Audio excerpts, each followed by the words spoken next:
It's 7v7 soccer. Smaller the pitch, faster the action.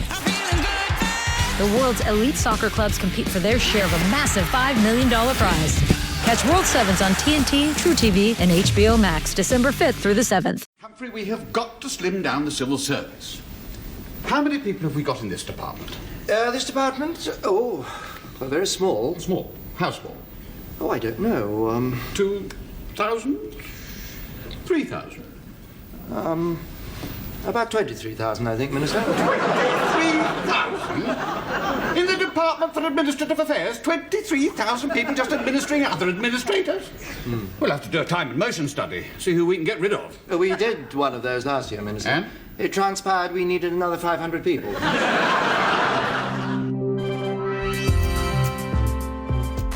Welcome to Quiet Riot, the politics podcast that's more forgot the name of the school chess competition than anti-Semitic schoolyard bullying. I'm Andreou. And I'm Naomi Smith, the presenter who's less school chess champion and more snogging boys in the art department. So feed your homework to the dog, loosen off that school tie and join us for another Quiet Riot. Hello, I'm Alex, Quiet Riot's eternal optimist, except when I'm not. Hey, I'm human, okay? And I'm Naomi, Quiet Riot's other optimist, with a side order of reality and a glass of lightly chilled bitter experience. Talking of reality, thank you to everyone who helps us pay the bills on our little show. And if you want to help keep us free for everyone, please head over to ko-fi.com/quietriotpod and you can support us for the price of a coffee. This week, we're looking at the latest in UK-EU relations, and there has been a lot going on behind the scenes, from discussions about defence and education to a distinctly chill wind blowing through the ranks of once ardent Brexiteers. We're also catching up on the latest post-budget fallout as media attempts to skewer Rachel Reeves get increasingly bizarre. And while Fleet Street continues to fester over the budget, we take a look back a bit further in time with a look at a new book highlighting some important lessons for us all from the last general election. And who better to help us today than political commentator, author and senior fellow at the Institute for Government? It's Sam Freedman. Welcome back, Sam. Lovely to have you with us again. Lovely to be back. Sam, word on the street is that this year marks the last nativity play you are likely to have to watch, for a while, at least, until grandkids come along. Is this something that brings you sadness or relief? Oh, epic joy. My youngest is in her last year of primary. This must be my 11th year of school Christmas plays and choir concerts. And you know, the way schools do them now, no one's the star. Everyone gets like 2 seconds of being, you know, you have Aladdin 1, 2, 3, 4 and 5. So waiting an hour for your kid to be Aladdin 5 and having to listen to lots of other children sing badly. It's a torture every year. And my kid's primary school doesn't even have internet reception. So I can't even look at my phone. So I'm stuck having to pay attention. It's terrible. So yeah, the last one would be a real relief. I don't have a nativity-related story, but I did go to uni with somebody whose dad was a vicar in Liverpool, and so occasionally he'd have to go into the local Church of England school to take assembly, and he could hear that the children were singing Kumbaya, the hymn, but slightly differently. So at the end he went up to one of the children, he said, what hymn were you just singing? And the kid went, Kumbayas. And basically the children were singing like, Kumbaya, Jesus, have a brew.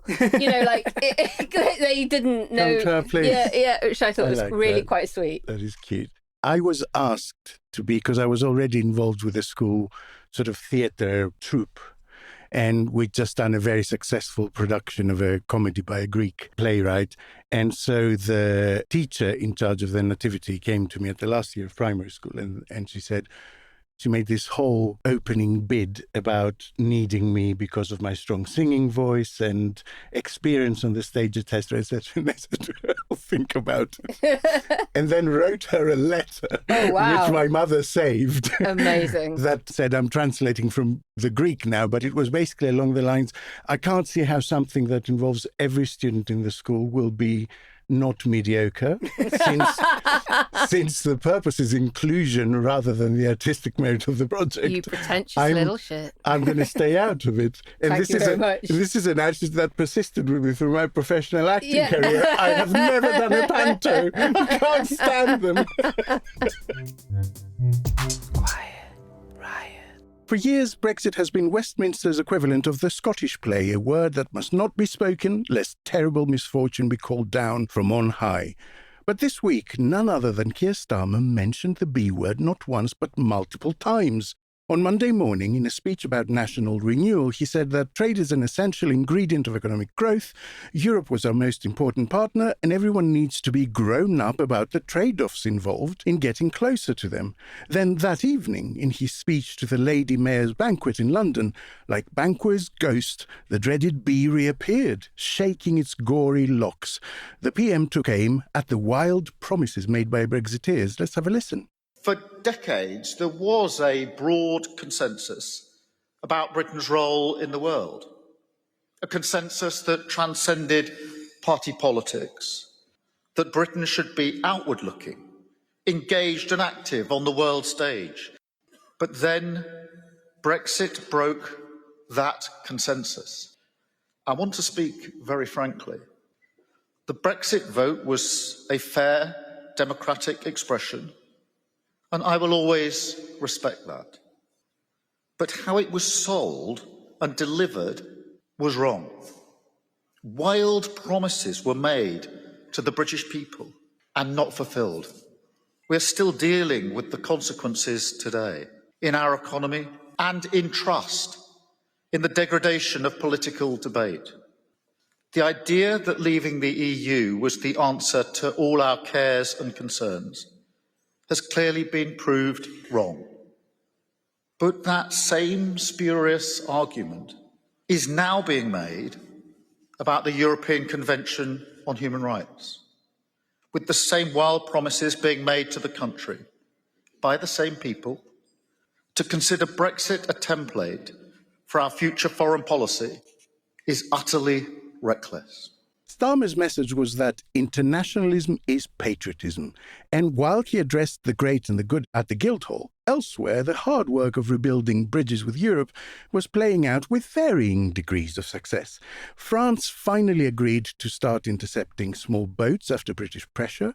Defence fund talks hit the buffers. Erasmus raised its head again, and in Fleet Street some surprising pieces appeared describing Brexit as an unmitigated economic failure. Is this the Telegraph I see before me?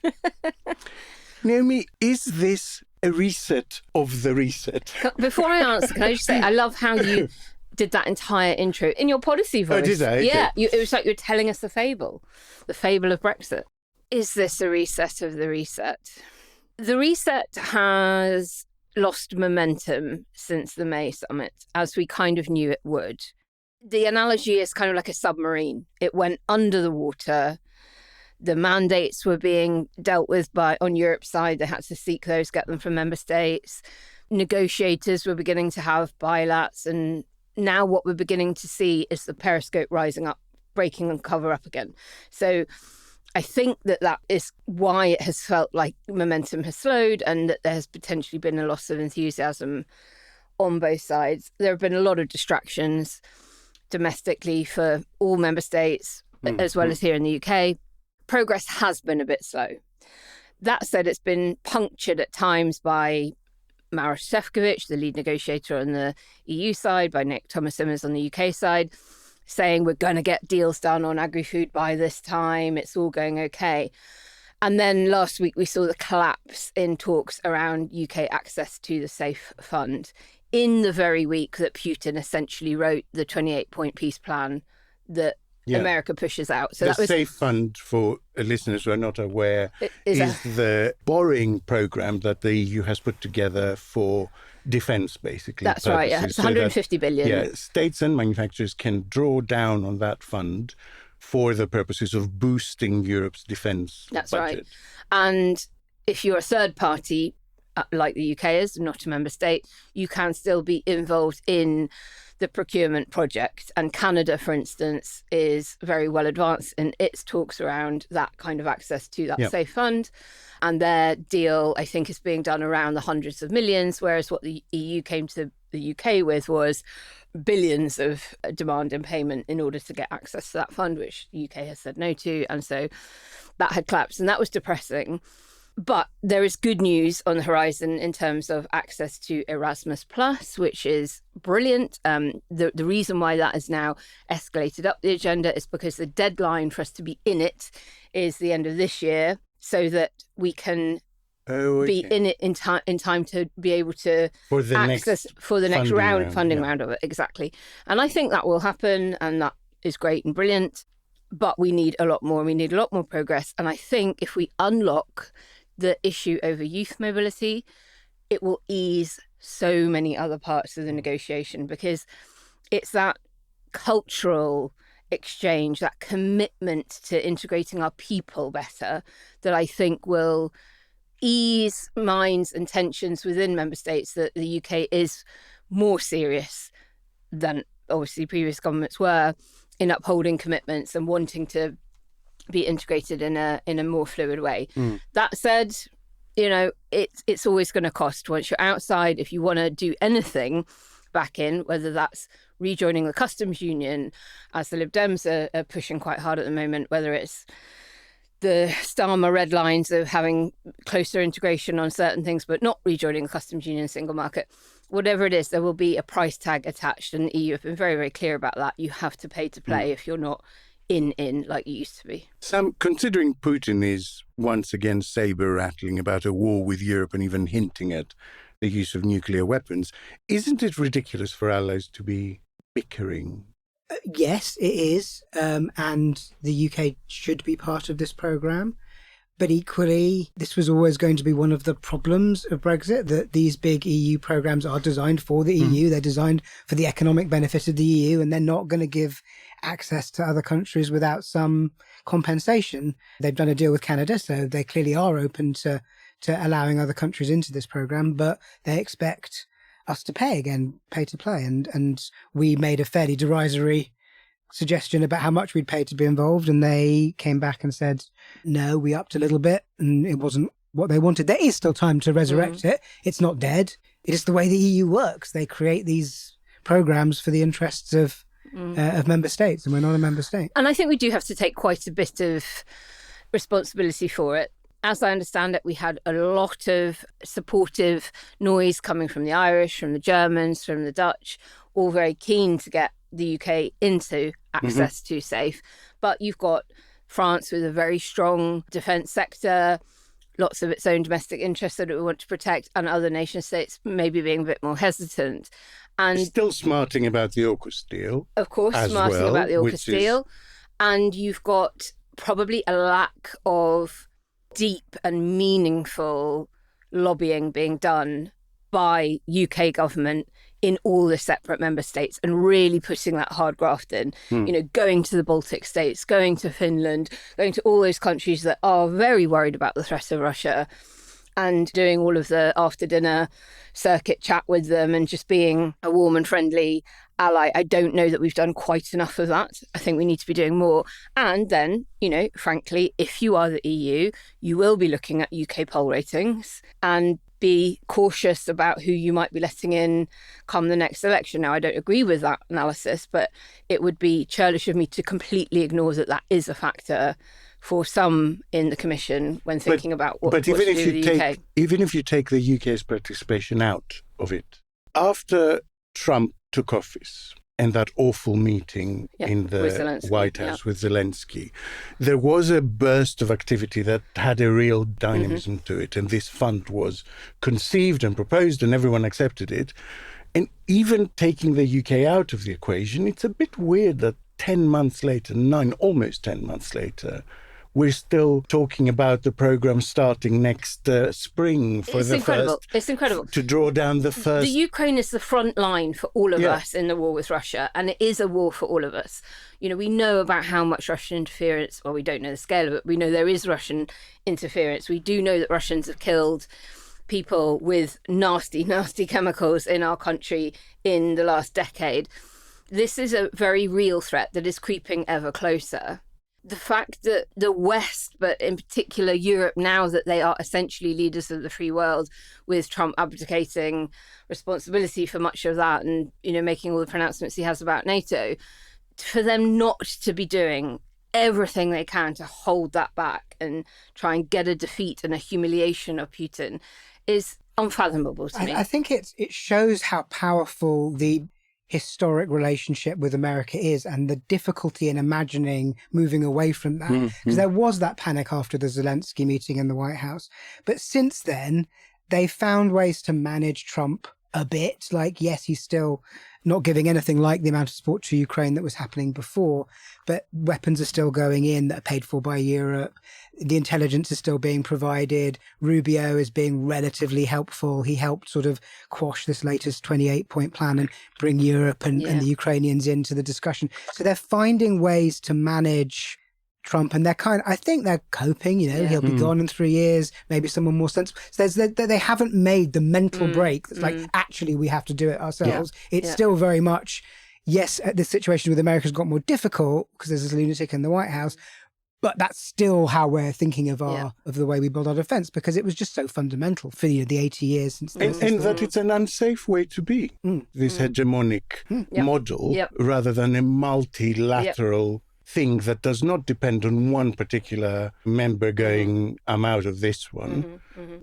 And every it just European surprises me because we are in the middle of a war. And it seemed quite a flaccid response to it. Totally. After that initial kind of you've push. also got to remember, and this is a wider question for the UK's longer-term relationship with the EU, is that all the main states in Europe have very weak political leadership at the moment. Merz is the most unpopular chancellor ever in Germany. Macron has a parliament he can't work with and is sort of heading for lame duck status. Starmer's struggling here.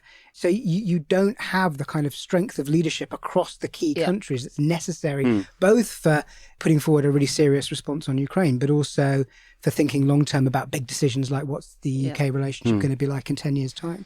Alex, one area where there does seem to be some progress is on small boat crossings. Tell us the detail. So, according to a Le Monde report, France will finally start intercepting boats in the water, which required a shift of their maritime rules, or rather their interpretation of maritime rules.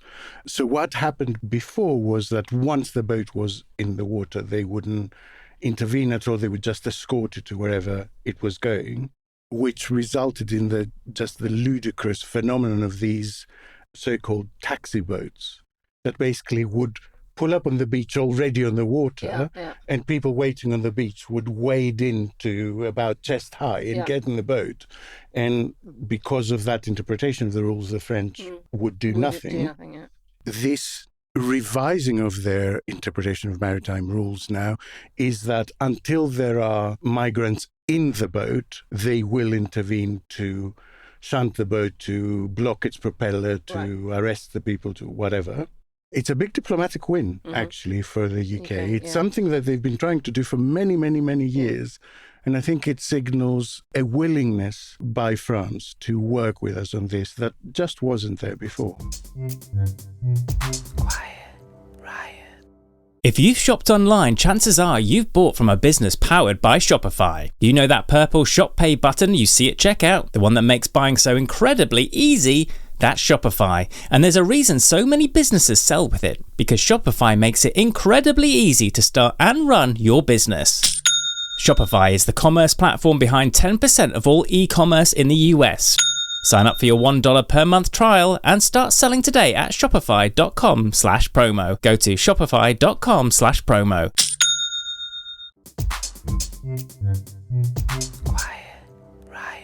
Naomi, some pro-EU voices have been pointing out that despite the positive noises Starmer is making, the US-UK pharmaceuticals deal that was confirmed this week precludes a closer relationship. Is that true? No, it's complete bullshit. That is just a tariff reduction purchasing deal. And even if it were something more substantive, EU Pharma has also currently got the same deal with the US. So that is just either pro-EU voices getting it wrong, or trying to conflate US-UK relations in a way that's extremely unhelpful. But no, it's nothing to worry about. We absolutely still can go forward and get better alignment with the EU. It's got nothing to do with it. Oh, this leaves the SPS deal. Yep. Where is that at? Making slow and steady progress. It is always going to be more complicated than headlines let you believe. It should ease prices at the tills if we manage to get it through. Šefčovič and Thomas Simmons have both committed to it being done by 2027. I think that is all making pretty good progress. There are some question marks about National Farmers Union lobbying government to get opt-outs on things like precision breeding and certain things that the EU won't love.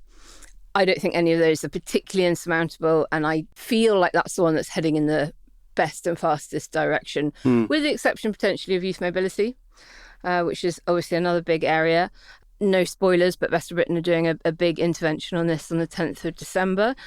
So keep your eyes peeled for that. We think we've found a way to help government through that sticky wicket. I'm hearing from my contacts that there's been a lot of horse trading recently, if that makes sense, which would indicate that it's a live negotiation still. It's certainly not a... No, it's not. No, that both sides really want it to happen. From UK government's perspective, they have got this twin thing of saying, yes, we are totally committed to a youth mobility scheme, and yes, we are totally committed to bringing down net migration. So that's a little bit of a tricky one for them to square. We think we can help them with that. On the EU side, of course, residency is linked to member state, and the EU doesn't have a mechanism, a system to do a kind of pan-European system. Right. You know, in the same way as Germany could do one with Canada or whatever. Yeah, so there's some technical... That's all, I think, going in the right direction. Erasmus, as we've said, could be all done by January if we're lucky. Keep everything crossed for that. So yeah, I think broadly inching in the right direction. Sam, about the more positive noises coming out of Starmer at the moment, Anand Menon says that this is, and I quote, great domestic political posturing, but Labour have no plans to go beyond the reset agenda, certainly none that the EU are likely to accept, and this will be just talk and little, if any, action. Is that a fair assessment, do you think? Or I think that's a fair assessment for now. I don't see any sign that they're about to start talking about customs unions or single markets or anything like that. That could change. I think the key things to watch out for are what happens to our economy over the next few years. If we're still really struggling to find any narrative around growing the economy, that will increase pressure to do the one obvious thing that would definitely lead to growth. And what's happening in the Labour Party is the other thing. You know, one thing that the Labour coalition generally does agree on is that Brexit was a bad idea. And as you've got people positioning for potentially taking over from Starmer, thinking about winning over the membership, you can see how they might start making more noises in that direction. So I can imagine a situation whereby 2028, you're in a position where Labour, especially if the economy is still struggling and they're still doing badly in the polls, think, actually, what is a motivating issue for our coalition? It's actually still, it's this. And it's something we can use as a change narrative for the next election. So I think there is a chance that you could see it change over the next couple of years. I don't think it's going to change quickly. It's not Starmer's nature. It's not the nature of this government. My view has always been that that will eventually happen. It's just a question of how long it takes before someone is ready to make the leap for that argument. I think what really pisses me off is that governments wait till they're really unpopular to seize on causes I care about. So when... They're not doing it to spite you, babe. No, but it spites the issue, is my point. So Nick Clegg in 2014, after 4 years of propping up a deeply unpopular austerity agenda, when he didn't have to, hubristically goes, I'll take on Farage in the debate live on TV over our future relationship with Europe, and loses terribly. And it's like that again, like, why couldn't you get behind this when you were really, really popular? Why are you now? Oh, because you've realised you were wrong and you pandered to the wrong people. But we're going to be talking more about that topic too. Politically, Starmer is still emphasising his red lines. He did it at PMQs on Wednesday. Let's have a little listen. The Prime Minister's chief economic advisor has recommended a customs union with the EU as one of the most effective ways of generating growth, and we agree. Will the Prime Minister change course in economic policy and listen to the piece of wise economic advice from his own economics advisor? Prime Minister. Well, Mr. Speaker, we are getting closer relationships with the EU on a number of fronts, including trade and the economy, because that is good for businesses across our country. It's been welcomed by them. We'll continue down that path, but we do have clear red lines in relation to the single market and the customs union. So within those constraints, we will move closer. Adopting the optimist position once again, the first positive thing is that Treasury do now appear to have got the memo. Yeah. That, because they were part of the people who were a little bit ambivalent. They were not necessarily pulling in the direction we want them to, and they now seem to be very much in the camp saying this is going to happen, has to happen at some point. So that's a good thing. And I guess the other thing to say is that we've spent months pointing out the absence of the issue from Starmer's rhetoric. Mm-hmm. If that was important, then the re-emergence of it in his rhetoric must also be important. Yeah, I think it'll be really interesting, as Sam says, when people do begin to seriously challenge Starmer as to what their position is, because I, for instance, can see Wes Streeting being very avowedly pro-European and trying to use that as I'm going to struggle to get past the members anyway, so I may as well give them some real red meat here, only for a soft left candidate to match him on it and say, me too, because as Sam points out, most of the unions, not all, and all of the members are pretty much, solidly pro-European, didn't want to leave, did want a second referendum, don't love being boxed in with the red lines that the current government have laid. How important do you think it is that this comes at a time when reform appears to be a little bit on the back foot for the first time in a while? Yeah, reform, despite all the coverage they've had this year, despite all the noise they've been making, haven't really moved in the polls at all since the local elections. They've moved downwards They've now recently. had a small dip. Yeah. They had a bump at the local elections when they did very well. Yeah. Then they were absolutely flat all summer, and then they've now had a little dip. Part of the reason for that dip is actually the Greens improving their position, not because there's a reform to Green movement, but because a lot of people had been saying, a lot of Labour voters from last time had been saying don't know to pollsters, and now they're saying Green, so they're now appearing in the polls when they weren't appearing before, and that has kind of pushed Reform's score down. But they definitely hit a ceiling, and they've had that ceiling for most of the year, and it's not obvious how they break that ceiling unless the Tory party collapses. That would be the one way that they would. But the Tory party seems, if anything, to be making a slight the Tory party hasn't collapsed. Yeah. Yes, you've still got defections happening, but they're pretty low rate, people who aren't MPs, who are not necessarily the people the Tories would be that worried about losing, like Gullis and so on. I thought Gullis had already moved over to Reform. I mean, he's exactly the type, right? You'd have assumed he would have, yeah. It's a bit like when somebody tells you a celebrity's died that you assumed had died 10 years ago. You're like, God, they're still alive. Exactly. I was tuning into a friend of the show, Luke Trill's post-budget polling webinar the other day, and what really comes through is this sense, and it was qualitative as well as quantitative polling, that everyone feels like nothing can get better, that nothing is going to improve their lives, nobody can be trusted.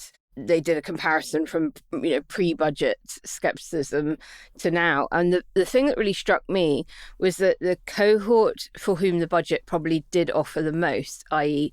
the least well off, were the most likely to say the budget will not improve the cost of living for me. And this is a group that have had a minimum wage rise, who have had the two-child benefit cap lifted, who will not be paying for their prescriptions, etc.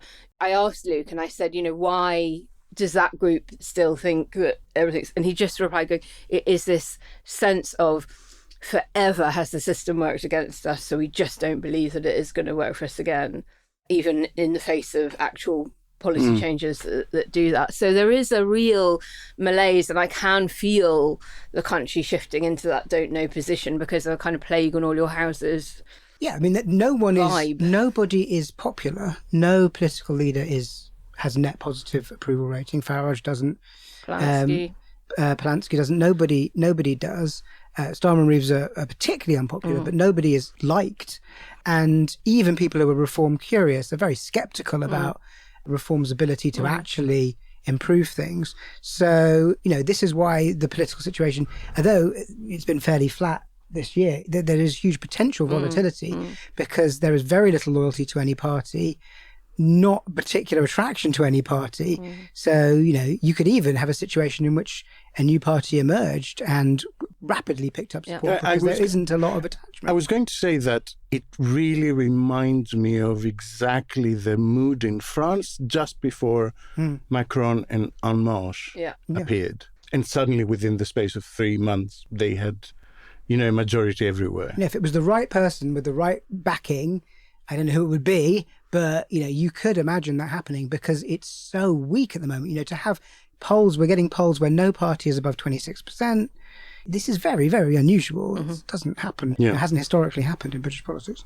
You have a call to action? I do, and I try not to plug Best for Britain too much in calls to action on Quiet Right, but I am going to ask you to this week if you can. Well, the us, topic does lend itself to it. You are doing the God's work in this You can sign up area. for free to get our latest news by email at bestforbritain.org/join. You can help out as a donor at bestforbritain.org/donate. We also have a Substack too with fab contributions from brilliant commentators across the spectrum. And we do often do the thorny work that government doesn't or can't, and we help create the political space for parties to move into. We kind of demonstrate that something is not going to hurt them, it's not going to lose them a chunk of voters, that here is the area where they can focus that will hold a coalition of voters together. And we devise a lot of policy recommendations that are acceptable to both negotiating teams, UK and EU. And it is an incredibly difficult fundraising environment at the moment. And I promise you, as the chartered management accountant that I am, no wastage happens. We spend every penny on effective campaigns that have genuine real world impact. So that's my little plea today. If you can help B4B, please do.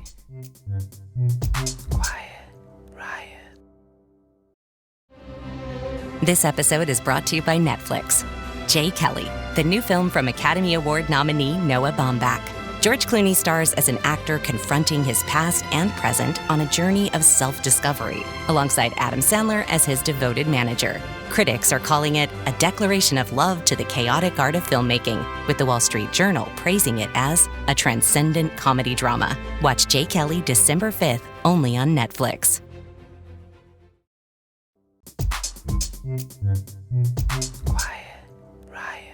Hark! It's that sound of Alex twanging his banjo. That can only mean one thing. It's time for Wokey Dokey. Wokey Dokey.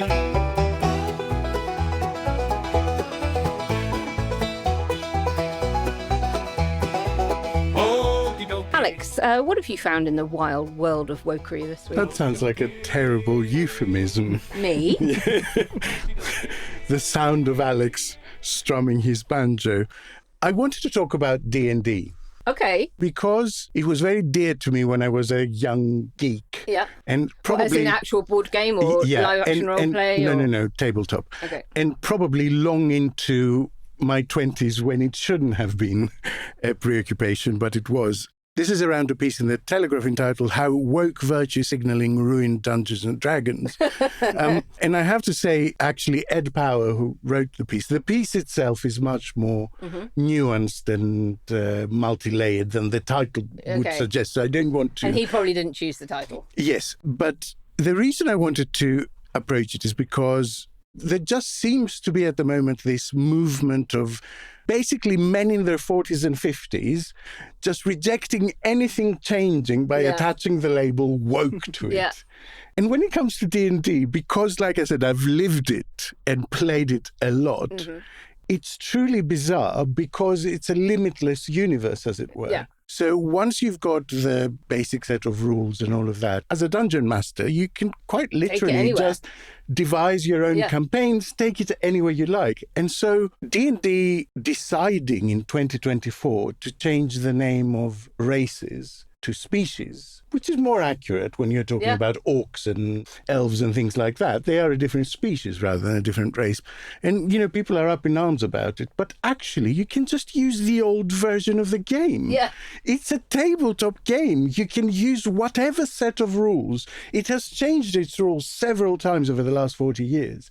You can use whatever edition you like, and people do. Like, I remember when I was playing it, people who were really unhappy with advanced Dungeons and Dragons were still using the original D&D edition. There's no one to stop you doing that. And so I just don't understand why people are getting the knickers in a twist about a commercial company trying to appeal to a new audience, because all this has come about as a result of Stranger Things, because they're always playing D&D, and so suddenly there's a really young audience that wants to come into this and play D&D, and they're used to different cultural norms. So if they come into the old environment of D&D and it's homophobic and misogynistic and sort of blasé about slavery and stuff like that, they will notice it. Yeah. So the company is trying to make money by saying, welcome, you new audience. Yeah.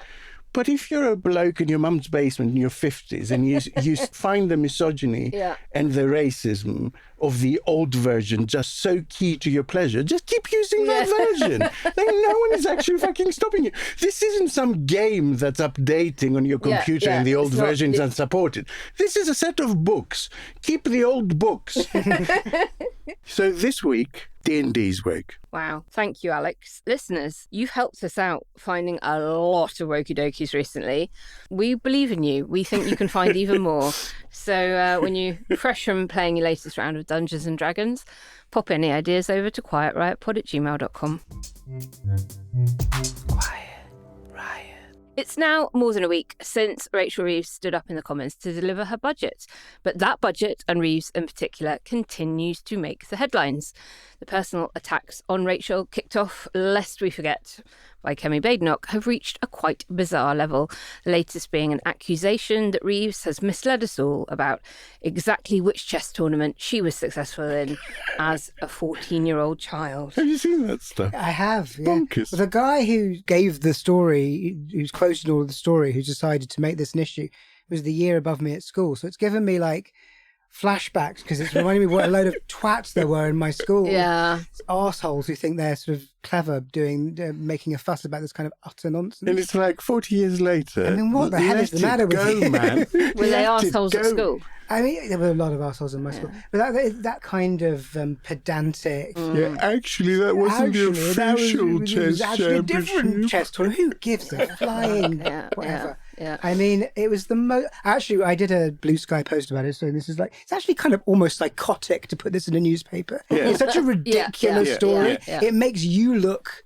really weird to cover it. Yeah. And yet all of the right-wing press have covered it. They've all written it up. It's like baffling. In Derry Girls, when the headmistress, the nun, says to one of the girls that snitched on the others, "You'll go far, but you'll never be liked." And of course, meanwhile, we've got the OBR now looking for a new boss, and presumably some new tech people, after Richard Hughes fell on his sword. Did he deliberately just stumble? But was Reeves' fate sealed before the budget? Long before the budget. In fact, when Labour was boxing itself in at the last general election. We've been very clear throughout that all of our plans are fully costed and fully funded. And that means no tax rises for working people. And I'll spell that out. No income tax, no national insurance, no VAT. Sam, you've been reading a review copy of a new book by a bunch of academics. You've got Will Jennings, Paula Surridge, Tim Bale, Rob Ford. And it's all about lessons for the left and the right from the 2024 general election. What's particularly stood out for you? Yeah, so this is the long-running series. Every time we have an election since the war, a bunch of academics have done a sort of big, huge book looking at every aspect. And this new one is coming out. You can order it. It's not out yet. The really interesting things for me, firstly, let's start with the budget. The tax pledge, which Labour made before the election, and which I think still a lot of people around Starmer and Reeves feel they had to make in order to win that election. There's a bit of evidence in this book that wasn't necessary. I've never thought it was necessary, but my biases are being backed up. If you look at what the public thought about tax, they expected Labour to put up taxes anyway, and they wanted taxes to be put up in return for higher spending. That was where their own position was. You could see their perception of Labour was closer to their perception of their own view than to the Tory party. And when the Tories made a tax during the campaign, and when Labour made their pledge, it didn't change the way the public thought about this. It didn't have any impact on priced it voter. in. The Tories will probably cut taxes, Labour will probably put them up. So if Labour had said, now, obviously if Labour got out and said, we're going to raise taxes massively, that would have been an issue. But if they just said, look, we haven't seen the books, the Tories have messed up the economy, we had Liz Truss, she blew up the markets, we don't know what the situation is going to be like, so we can't make promises now. We need to have a look and make some decisions in office. They would be in so much stronger a position now. They wouldn't be flailing around so much, and you wouldn't have so much endless speculation about whether they're going to break the promises or not every time they do a budget. So I think that was one of the lessons from the book. Another sort of really big one is that I think Labour have not understood, or key people within Labour have not understood why they won. There was this belief within the sort of people who ran the campaign that this group they called hero voters were critical to winning the election, who were older, more economically insecure, more likely to have voted for Leave, and you needed to focus really on these people to win. And they think that was part of their victory. But actually, again, if you look at the detailed data in this book, there were very few of those voters who moved to Labour. Where they gained, it was predominantly tactical voting by former Lib Dems. And former SNP. I think they did and former from... SNP. And they entered government still trying to appeal and they've to kept those making the hero strategic voters, same error of thinking these hero voters are critical to them. And it's partly they don't want to sort of accept they were wrong before, and partly an ideological, I think, belief that that's the right thing to do. And they want to believe it's the right thing to do to build a coalition across people who are kind of Remain and Liberal and so on, and people who are older, economically insecure, lower income, etc. But it's a bit of an illusion. And until they can get past that, I think they're going to keep making a lot of the strategic mistakes we've seen over the last year. Well, Rob Ford pointed out that there were kind of 3 reasons for them winning on a third of a vote, a landslide. Change, that strong anti-incumbent sentiment. We're different from the Tories, we're different from the SNP. The second one being like winning here, like that tactical voting message. We are the best placed people to beat the Tories, not Lib Dem, not the Green, vote for us here. And then Jenga, that game of Jenga, like gaining seats really narrowly, which is helped by concentrated advance and splitting the right, etc. And they've held them narrowly. And Ford says that none of those things hold next time round. You can't do the change message because you're now incumbent. Tactical voting may not work and actually might be targeted against Labour. And we're going to come on to this in a minute. As we've recorded today, the front page of the FT running a story that Reform and the Conservatives will do some kind of deal. There will probably be, at the minimum, tactical voting on that side, but also that it might be more difficult to convince Lib Dems and Greens to vote for Labour. And that the Jenga tower is now really, really fragile and won't take much to bring it down. And I suppose what I'm always worried about with reviews of last elections is that parties often fight the one that's just gone, not the one in front of them. And what you're hearing is that Labour strategists aren't really able to move on from that hero voter Ming Vase strategy when they're at 20% in the polls. And I think they will have to, either because they will realise that they haven't got much choice, and you've seen a little bit of that in the new messaging around Europe and so on, or Starmer will get replaced and you'll get a new set of political strategists who have a very different take. So I do think by the time of the next election, they will have a campaign that is more oriented around how do we actually get Greens and Lib Dems on side for what will be a very tactical voting election. Labour strategists saying, we won because we focused on these working class hero voters. And then you've got polling legend John Curtis saying, no, you didn't. You won because middle class voters backed you and they are now deserting you as well. When I point that out to Labour strategists who still, and not all of them do still, doggedly pursue that, we've got to go after that Reform curious voter, they refuse to engage with the reality that a huge amount of their votes are going to don't know Lib Dem and Green, and only about 8% going to Reform at all. Quiet riot. Quiet riot. I'm a little bit more old-fashioned, as you know. And what Labour need to do, first and foremost, is to stop concentrating on the next election, to just govern. Because that's the thing they're not doing. You've got to the other side of the room, the table is right next to you, and you're still holding the fucking Ming vase. Put it down, put down the vase, and do some stuff, because that's what you need to do. The micro-election environment that we were talking about, people need to step out their front door at some point and see something that's fixed. Like in their immediate environment, they need to see that you're making a difference. And you can't do that while you're still trying to focus group and triangulate. At some point, you just have to pick what you think is right and get it done. And you do also have to be in campaigning mode because you have elections happening anyway.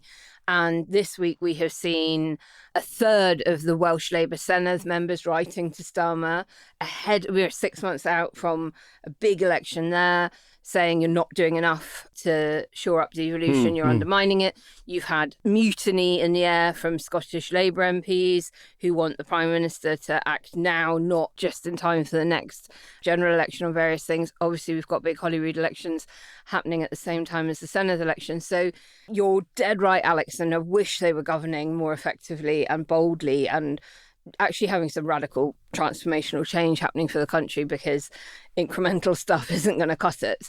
But they also have to be mindful of the fact that if you erode your MP, councillor, MSP, AM body en route to another general election, you do not have the goodwill and the infrastructure left come the general election to turn people out in the way that you need to. But in my view, governing effectively is campaigning when you're in power. Yeah.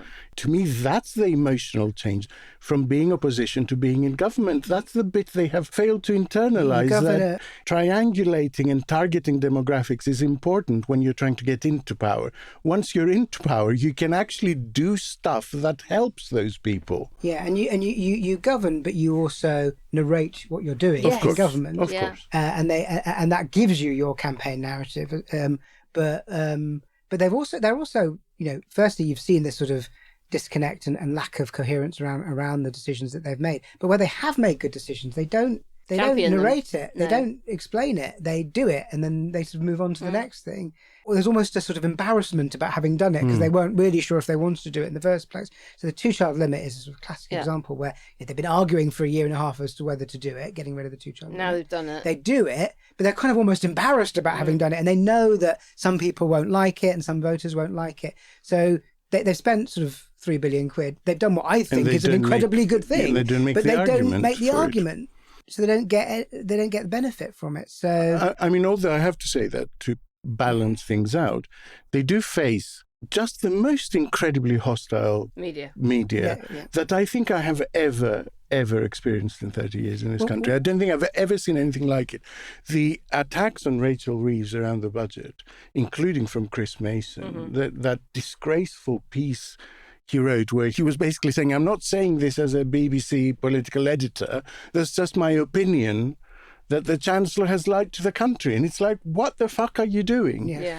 I went back and looked at how he covered the budget of the previous government, February 2024, Jeremy Hunt. It's just the childlike wonder with which the choreography in theatre that surrounds a budget invariably involve public performance before the curtain formally rises. The acts in advance, whether briefed out intentionally or leaked, or a combination of the two, turn a single-day event into a sprawling thing over a week or more. He says that they float loads of options. Reaction to them can be tested, opponents can be teased or wrong-footed, or so a chancellor might hope. So when Jeremy Hunt puts out feelers and misleads people as to what he's going to do to wrong-foot his opponents or fly a kite, it's part of the grandeur and theatre of what makes us Great Britain. Yeah. But when Rachel Reeves does it, it's some sort of horrendous market manipulation. And I read the transcript of what Rachel Reeves said back then, because it had become so ingrained that she suggested this X billion black hole, and that's why she had to... She didn't say any of that. She did not say a word of that on the 4th of November. She put the revision of productivity into a much bigger envelope of things that included tariffs and difficulties after Brexit. And as a result, she said it's a really challenging environment. And basically then in the Q&A, she refused to rule out tax rises. Since that budget, the world has thrown even more challenges our way. The continual threat of tariffs has dragged on global confidence, deterring business investment and dampening growth. Inflation has been too slow to come down, as supply chains continue to be volatile. And the cost of government borrowing has increased around the world, a shift that Britain, with our high levels of debt left by the previous government, has been particularly exposed to. And in an uncertain world, we also face pressure to increase our defence spending, and it is right that we do that. And there are longer-term challenges too. That feeling, shared by millions of people across the country, that the economy isn't working as it should. Alongside the budget this month, the Office of Budget Responsibility will set out the conclusions of their review of the supply side of the UK economy. I will not preempt those conclusions, but it is already clear that the productivity performance that we inherited from the last government is weaker than previously thought. That has consequences for working people, and it has consequences for the public finances too, in lower tax receipts. For a long time, commentators have talked about Britain's productivity puzzle. But it's not a puzzle. The causes of our economic underperformance are well understood. The truth is that previous governments have not adequately faced up to these challenges. And the president took that away, projected the worst-case scenario, because that's what they always have been doing with Labour since the day they came in. There seems to be this belief that these people don't have a right to be in government. Only our people have a right to be in government. And so they projected this worst-case scenario, and then that became the truth. It became what Rachel Reeves had definitely said, which means that when she didn't do it, we ended up in the ludicrous position of basically every journalist arguing that because the economy is doing slightly better than they feared, how dare she? And she didn't break a manifesto pledge, she needs to go right now. And it's like, what the fuck are you talking about? Well, it was the stuff around, the markets aren't going to like this. I'm looking at the markets. And The they're markets are loving it. absolutely bloody Yeah. fine. The gilt prices have been absolutely fine. Before the budget, most economists, me included, I was saying that there's a 20 to 30 billion gap that she needs to fill, and it was 16 billion. I mean, yes, it's a bit lower. It's not. But it's not exactly... It's not dramatically lower. And they genuinely did consider... What they considered was swapping national insurance and income tax, doing a 2 up, 2 down, as it was being called. It would have raised about 6 billion. So these aren't materially huge numbers. And because receipts were slightly better, they didn't. Well, it wasn't even that. That was one of their options. They decided not to go for it. And they did a bit of pitch rolling in case they had decided to go for it. It was a bit of a mess, the pre-budget communications, but this idea that it was some massive scandal was completely ridiculous. And you're right that Labour always faced a difficult press, and the right-wing press have gone particularly nuts. A more confident government would be just ignoring them now. One of the stats that I found most striking in this election book that we've been talking about was that just between 2019 and 2024, newspaper readership has dropped from about 4.5 million a day across all newspapers to about 2.4 million a day. So you've almost halved newspaper readership just since 2019, between 2019 and 2024. Very few people read newspaper these days. And they're old. And they're old. And so you've got these mad right-wing editors chasing ever smaller and older audience. Smaller, more, and so they're having to pump it full of the kinds of things that... And of course they still matter because they influence the BBC, they influence Sky, they still have their own websites, which are read by more people. But they're much less important than they used to be. And confident governments, and you can see this on the right, just ignore them and they make their own narratives and they speak to people directly, which you can do now. But this government is very bad at doing that. So, I would love to see them almost sort of stop worrying about Chris Bloody Mason or the Telegraph and make the arguments they want to make. But I know it's hard to break out of that. I'm not sure it's that simple, because I've always had the concept of the wall of papers in the supermarket. And when they all go with different headlines, yes, you can ignore them. But when there seems to be a sort of coordinated thing that all of them say Rachel Reeves lied to you, You don't have to buy the paper, you don't have to read it, you don't have to listen to the radio. It sort of penetrates as a story, simply because there is an assumption that if every newspaper is doing the same story, then it must be true. There must be something to it. But there's nothing they can do about it, right? I mean, the press are going to be like this anyway, so you might as well try a different form of communications. Like, they've tried to appease some of these papers. They've done interviews with them. They've given them stories. It hasn't made any difference to this coverage. They will pick on literally anything to try and undermine this government. What does the book say about lessons for the right from GE24? We mentioned earlier that the FT got hold of the story that Farage was appealing to potential reform donors, saying, yes, I will cut a deal with the Tories. That sounds a bit like a 2019 repeat, but potentially him running candidates everywhere and the cons not necessarily a regressive alliance, if you like. What did Tim Bale and others sort of suggest that the right of British politics need to do heading into that election? So, I mean, I think the interesting thing about 2024 was that Reform got their sort of 14% of the vote with almost no infrastructure and actually relatively little press support. I mean, I'd forgotten before reading the book that the Mail actually really went after Reform at the last election. They were very critical, and they had no activist base, they had no councillors. So they got their 14% basically because of Farage. And next time they are going to have a campaigning base, and they are going to have more press support. Whether the Mail and Telegraph actually endorse them, we don't know yet, but certainly they're going to be less critical. They're going to have a lot of advantages they didn't have last time. And they've got GB News sort of running propaganda for them all the time. So they will be in a much stronger position.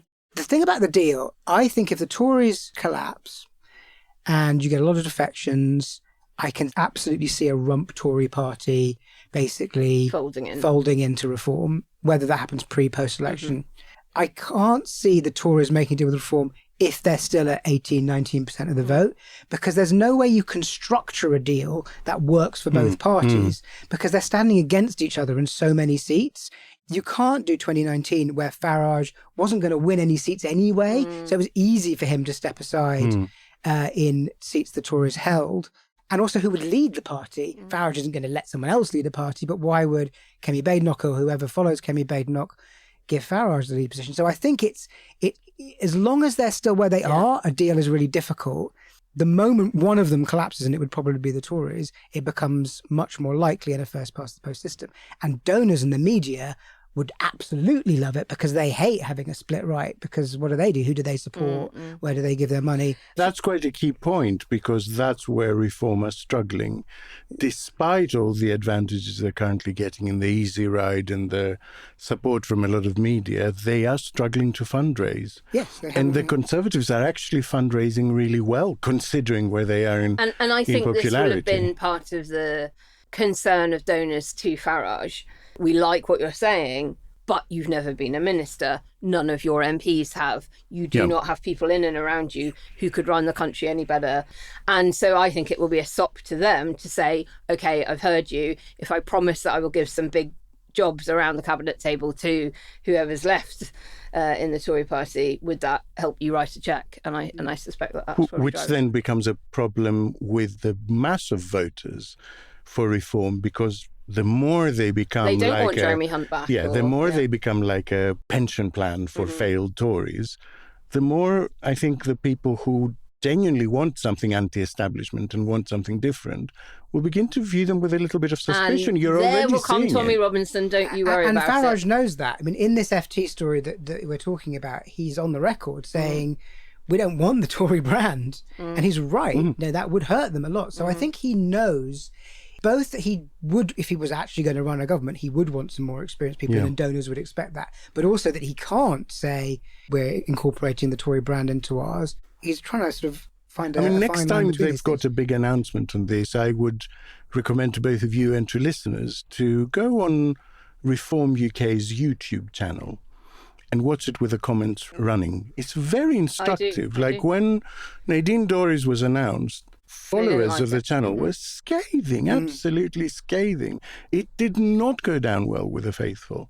And so I don't know to what extent they will think Jonathan Gullis is a big boon to them. Well, certainly there is the camp within Reform UK who didn't want Rupert Lowe to part ways with them.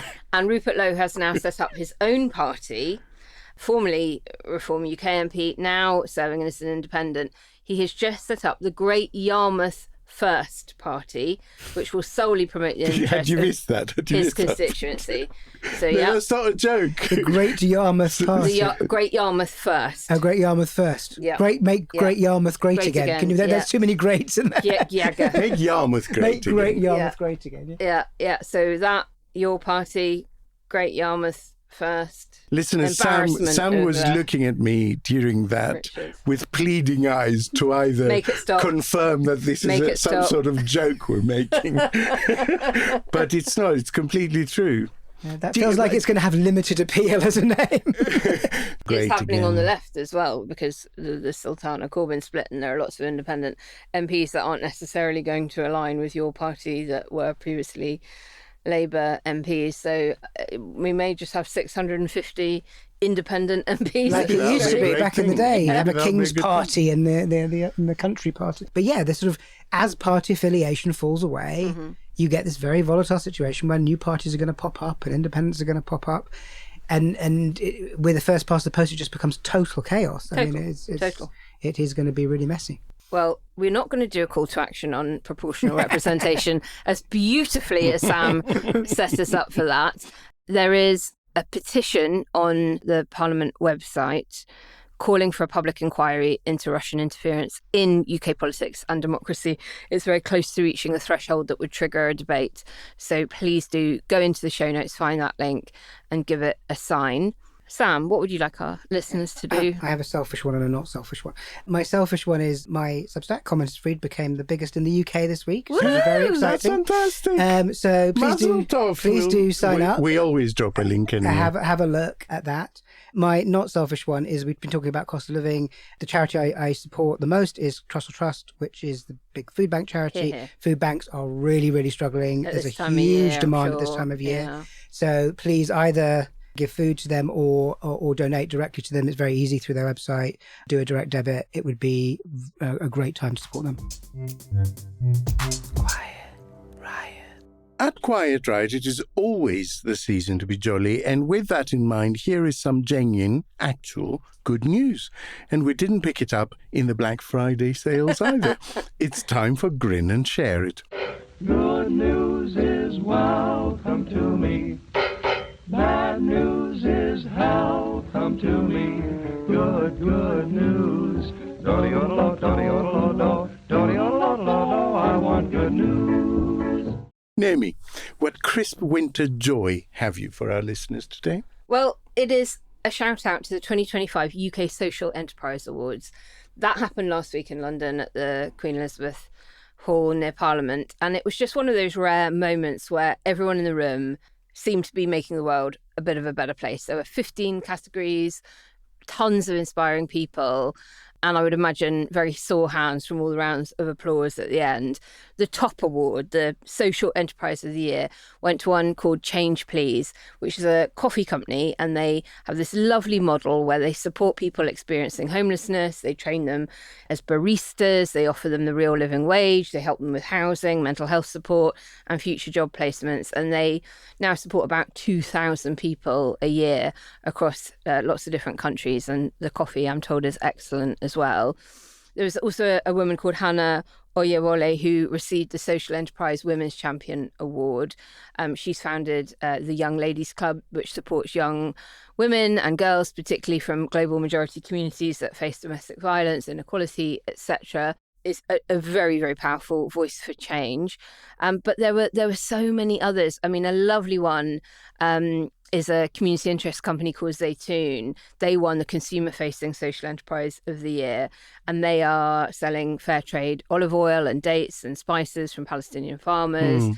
I had some Zaytoon. Is it oil. good? Yeah, very good. Great. Okay, I shall try and get some. And then the Tech for Good, and we always hear about tech being evil and bad, but there is a Tech for Good award to try and motivate good behaviours. That went to Nimbus Disability. They created the Access Card, and that is helping hundreds of thousands of disabled people access entertainment venues, services with, less stress, more dignity, making sure that they get to participate in the world of entertainment, which can be often, in awful venues where, most theatres in central London, appalling. So full list of winners includes everything from environment stuff, educational stuff, community. CEO Peter Holbrook has described the winners as businesses built on care and compassion, representing Britain at its best. And so say all of us. So go and read some more about them. You head over to socialenterprise.org.uk. We'll pop a link in the show notes as usual. But it's really lovely. It's a lovely little scroll through some uplifting people doing brilliant things. My soul feels like it's filled with helium after that. Thank you, Naomi. And listeners, please keep sending in your uplifting stories to quietridepod@gmail.com, and we'll keep sharing some happiness with the Quiet Ride clan. And that's a wrap. Thank you again, Sam, for your insight. Thank you for having me. And your warmth and your giggle. And I'm so amazed and delighted for you to be the biggest Substack in the country. Yeah, it's quite strange. I'm not quite sure how it's happened. But... Does it make you pause when you think about just how many people are reading what I'm about to hit send on? I have to not think about it, because if I think about it, I freak out and I can't press send, so I just have to do it. For our weekend fans, we'll be back with Sunday School as usual.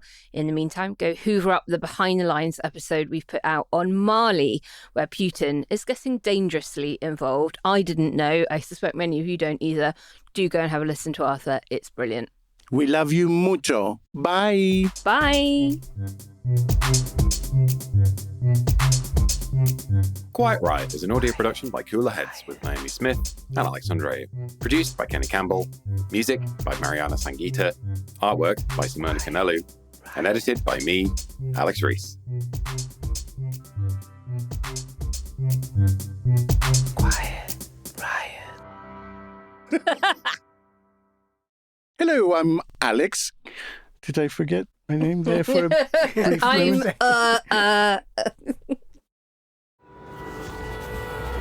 And everybody is tired. All of the Ukrainians I know they've just kind of had enough. It's been remorseless. We've seen a massive uptick in bombing by Russia of Ukrainian cities over the New Year period: Kiev, Kharkiv, Zaporizhia, Dnipro, and so on. I'm Arthur Snell. I spent 2 decades as a British diplomat in places like Iraq, Afghanistan and Yemen. I ran the International Prevent programme for a while, and now I'm the host of the Behind the Lines podcast, where we get the leading experts on global issues, from Argentina to Zimbabwe, from places you hear a lot about like Ukraine and the Middle East, to things that we barely hear mentioned like Myanmar. My guests are informed, insightful and invaluable guides to what's happening in this crazy world. Yeah, hi, I'm Christopher Steele. I'm James Barr. I'm Gaia Vince. It's very, very clear that the amount of food being distributed from these centres is not enough. I'm Dr. Emma Bryan. I'm Dan Kazita. Like a dog that chases a bus, and then one day it catches the bus, it just runs headlong into that. What the hell do we do now? The sound of a dog actually catching up with a bus. What we need to be talking about is fascism and how to challenge fascist ideas. My name's Helena von Bismarck. So I'm Zoe Gardner. It's left Xi Jinping with a lifetime conviction that chaos is to be avoided at all costs. I'm Emily Thornbury. I'm the Labour MP for Islington South and Finsbury, and I am now the chair of the Foreign Affairs Committee. I'm Romy Kukratsky. I'm the managing editor of the New Voice of Ukraine. I don't think the West have any wish for Ukraine to win, because Ukrainian win means a collapse of Russia. What they want to bring balance back. I say to my students, I think this is a moment very similar to when I was a student. The Cold War was ending, the Berlin Wall was falling, and it seemed like a moment of immense opportunity, but it was also a moment in which everything was changing quite dramatically. Behind the Lines is your essential guide to the international scene. Find it wherever you get your podcasts.